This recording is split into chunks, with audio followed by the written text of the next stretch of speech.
die Hund fressen da draußen, die dann dreckig wird. Ja, aber der frisst nur verbrochen Gras. Entweder Grasdreck, keine Ahnung. Aber so schaut er nicht aus.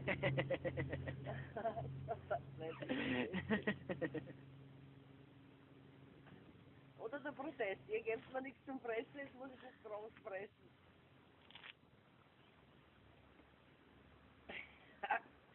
Er knapst sogar. Hallo Aaron. Aaron. Aaron.